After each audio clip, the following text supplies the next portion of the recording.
O que esperar de um romance escrito em pleno século XX por uma mulher negra que esteve boa parte da vida em situação de vulnerabilidade?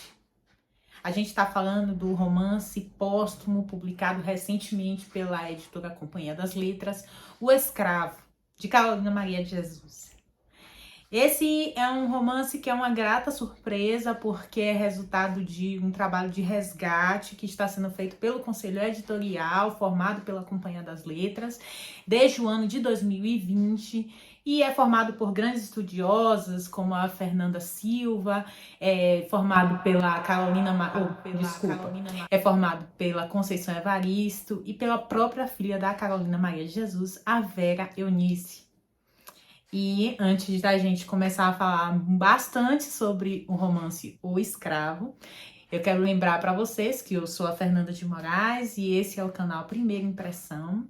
Eu gostaria de agradecer a sua inscrição nesse canal. E se você ainda não é inscrito, se você não conhecia e chegou aqui por um acaso, não deixe essa coincidência passar e se inscreva no canal, ative as notificações para receber todas as vezes que eu postar um vídeo novo aqui. Eu também quero agradecer a você que continua me apoiando lá no Apoia-se e o link tá aqui na descrição.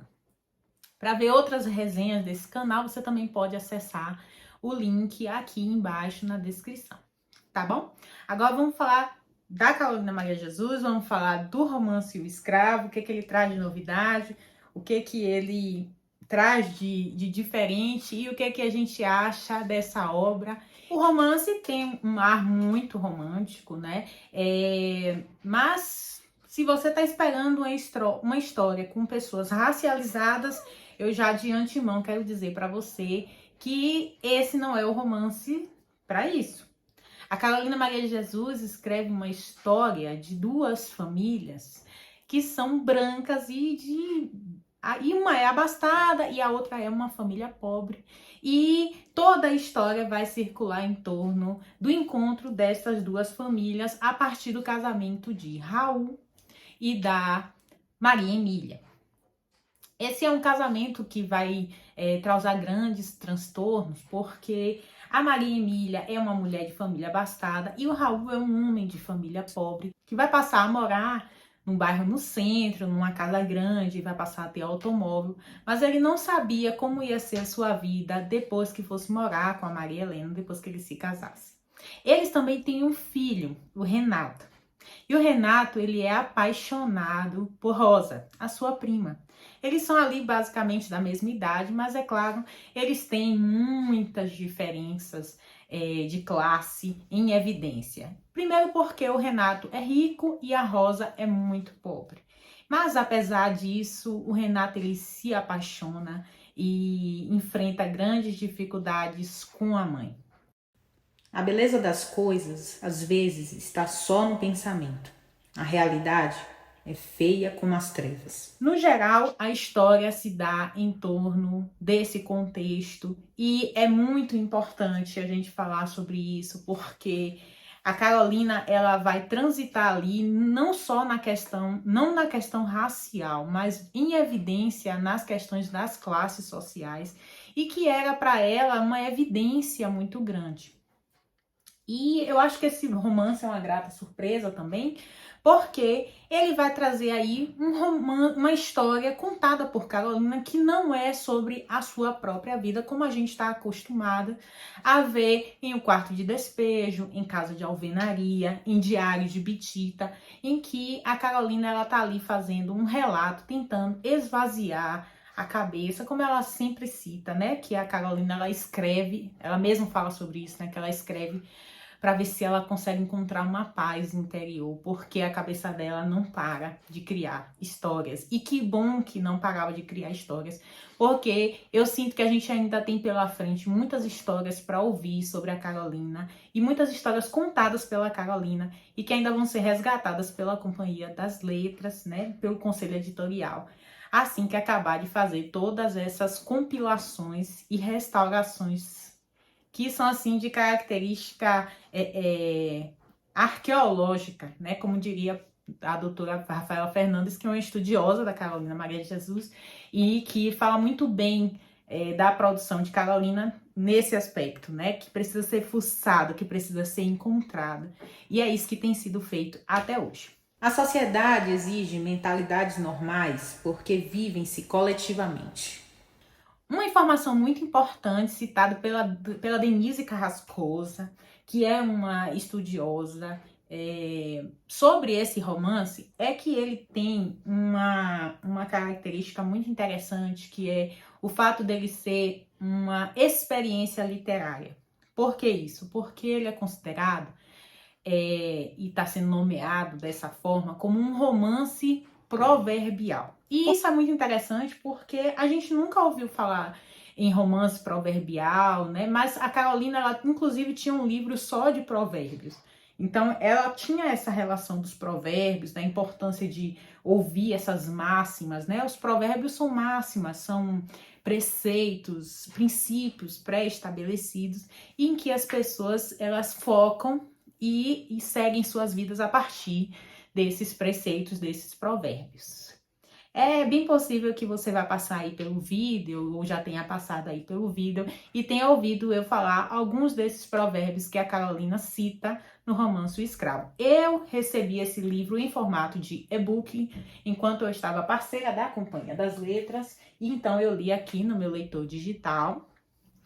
Mas ele está à venda em todas as livrarias do país. Você pode encontrar o link aqui também na descrição. Eu não poderia deixar de dizer que você não pode deixar de se inscrever nesse canal. Ativa o sininho, por favor, curte aí, dá um likezinho assim para dizer que gostou e continua me seguindo lá nas outras redes sociais, porque a gente está sempre falando uma coisa ou outra sobre livros, literatura e sociedade, beleza? Vamos continuar. A gente tem uma série de coisas para falar sobre o trabalho da Carolina Maria de Jesus, porque ela é uma escritora que não tem começo e não tem fim, né? A gente encontra aí sempre muitas novidades, sempre muitas histórias, sempre muitas conjecturas acerca da produção literária, da obra literária de Carolina Maria de Jesus. E isso é muito importante para que a gente continue dando vazão a escritoras como a Carolina e principalmente que a gente possa respeitar o trabalho da Carolina. A Carolina Maria de Jesus, eu vou dar aqui um breve resumo para você que ainda não conhece essa escritora e já passou da hora de conhecer. A Carolina nasceu em 1914, ela é descendente quase direta ali de ex-escravizados. Nasceu no interior de Minas Gerais e foi para São Paulo muito novinha, ainda na adolescência. Carolina teve 3 filhos, o único vivo até hoje, que é a Maria Eunice, tem feito esse trabalho de resgate da obra dela.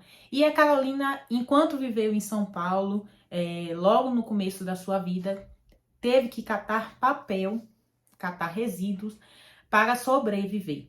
Então a Carolina teve uma vida muito difícil, mas ela nunca se dobrou frente às dificuldades e ela acreditava e dizia que era uma poeta, que era uma escritora.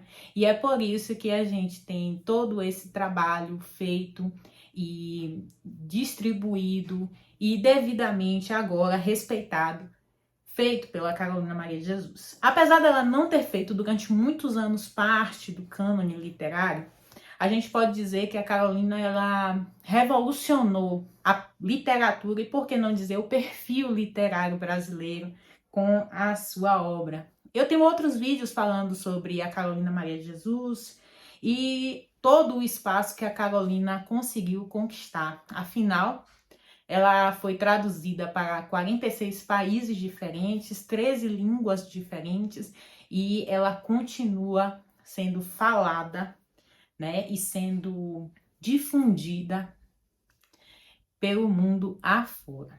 Uma coisa muito importante que eu não queria deixar de falar aqui nesse vídeo sobre o romance é que a Carolina, ela vai colocar nele uma série de questões que a gente não espera de alguma forma, mas que a Carolina vai tratar de temas muito importantes, né? Ela vai falar da diferença de classes, ela vai falar do lugar da mulher na sociedade, naquela época, do modo como ela via, do modo como ela existia. A Carolina, ela vai falar também da loucura. E de que forma essas pessoas elas são tratadas e vistas de formas diferentes a depender da classe social. Então, eu acho que esse é um tema muito bacana para poder a gente tratar, porque como a loucura é vista por uma mulher que era tratada muitas vezes como louca, né? Muitas pessoas diziam isso da Carolina, por quê? Porque Carolina gostava de ler, Carolina gostava de escrever, ela ficava muito tempo escrevendo. E normalmente esse adjetivo era jogado, era lançado nela de uma forma muito pejorativa. E a gente sabe que isso também estava muito associado ao fato dela ser mulher, ao fato dela ser negra, principalmente pelo fato dela ser pobre. Então, as diferenças de classes, como isso é retratado, eu acho que esse é um ponto muito importante, talvez para mim seja um dos maiores pontos assim do romance, é esse tratar da loucura e do modo como a Carolina enxerga isso também, naquelas linhas ali bem tênues que são separadas pela questão da classe social. Gente, é isso. O romance O Escravo está sendo vendido. Ele é um romance inacabado, mas a gente não sabe se ele é inacabado porque a Carolina não conseguiu terminar de escrever, ou se ele é inacabado porque não foram encontrados todos os rascunhos. A obra de Carolina ela está espalhada pelo país, uma grande parte. Somos escravos de tudo que desejamos possuir. Ninguém é livre neste mundo.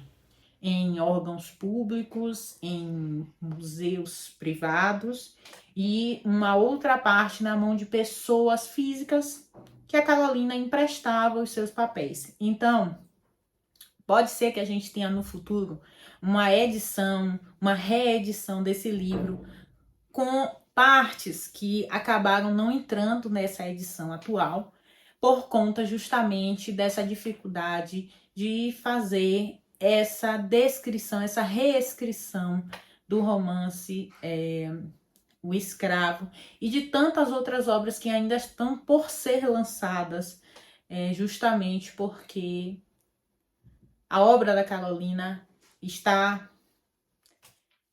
desse jeito como eu falei para vocês, né? E eu espero que em breve a gente possa ter boas notícias sobre toda essa restauração, né? Sobre toda essa compilação de obras e que a gente possa ter acesso a todo o conteúdo produzido por essa escritora maravilhosa e contar, né?